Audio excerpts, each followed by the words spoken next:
Champion Vextar had never known defeat. For 73 Galactic Standard years, he had dominated the Imperial combat arenas across 12 sectors. His forearms moved with mechanical precision, each equipped with energy blades that could slice through starship hulls. His exoskeleton had been enhanced with quantum-forged alloys that could deflect plasma fire. His neural implants calculated trajectories and combat probabilities faster than most species could think. He was the apex of galactic martial evolution, a perfect fusion of biology, technology, and training. Standing across from him in the championship arena was a human named Jake Murphy. The crowd of 50,000 spectators from across the Empire had come to witness what they assumed would be a brief demonstration of why Deathworlders should stick to their isolated planets. The human wore no armor, carried no weapons, and had refused all technological enhancements.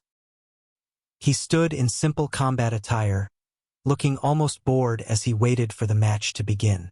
"This is insulting," clicked General Thross from the VIP viewing box. "That primitive barely reaches Vextar's waist. How did it even qualify for the championship?" Combat Coordinator Xylith reviewed her notes with growing bewilderment. The human defeated every challenger in the preliminary rounds. 47 opponents from 23 different species. Most matches lasted less than 30 seconds. Impossible. What weapons did it use? That's the strange part.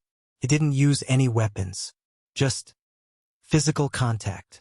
The arena's combat systems activated, creating an energy barrier around the fighting platform. Champion Vextar activated his blade arrays and assumed the traditional Corvin battle stance, a formation that had never failed him in over 300 matches. Jake Murphy rolled his shoulders and cracked his knuckles. The starting signal echoed through the arena. Vextar moved with the fluid grace of a master warrior, his forearms creating a whirlwind of energy blades as he closed the distance. His combat implants calculated 17 different strike patterns, each designed to exploit the human's obvious physical disadvantages. Jake stepped forward and threw a punch.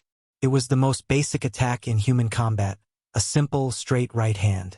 No elaborate technique, no spinning maneuvers, no exotic martial arts forms. Just a fundamental movement that human children learned in playground fights. The punch connected with Vextar's reinforced chest plate. The sound of impact echoed through the arena like a sonic boom. Vextar's quantum-forged exoskeleton, designed to withstand direct hits from military-grade weapons, cracked down the center. The champion's forearms went limp as shock waves traveled through his enhanced nervous system. His feet left the ground, and he flew backward 20 meters to slam into the arena's far. The arena fell into absolute silence. 50,000 spectators stared at the motionless form of their greatest warrior, defeated by what appeared to be the most elementary attack possible. Medical drones swarmed the platform as Jake walked calmly to the center, seemingly unaware that he had just accomplished the impossible. The crowd's silence slowly gave way to confused murmuring as the reality of what they had witnessed began to sink in. Preliminary medical assessment announced the arena's medical AI. Champion Vextar has sustained critical structural damage to his combat exoskeleton, severe neural feedback trauma, and multiple internal injuries consistent with high-energy impact. The human competitor appears to be uninjured.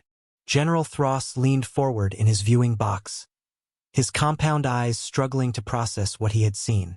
What kind of weapon did the human use? Some sort of kinetic amplifier? Gravity manipulation device? Combat Coordinator Xylith replayed the match footage in slow motion, analyzing every frame. Negative, General. Sensors detect no weapon discharge, no energy signatures, no technological assistance of any kind. The human simply struck Vextar with its appendage. That's impossible. No biological organism could generate that level of force. But the evidence was undeniable. Jake Murphy had defeated the galaxy's greatest warrior with nothing more than a basic punch, the kind of simple strike that humans threw thousands of times during routine training sessions. As medical teams carefully extracted Vextar from the arena wall, Jake approached the nearest official. "Is that it? I was expecting more of a challenge. Back on Earth, this would barely count as a warm-up sparring session." The implications hit the galactic combat community like a meteor strike. If a simple human punch could obliterate their greatest champion, what were the limits of Deathworld physical capabilities? If this was what they considered basic movement, what could they achieve when they actually tried? The championship had ended, but a far more terrifying question had begun. If humans could do this with their most elementary techniques, what would happen when they decided to get serious about galactic combat?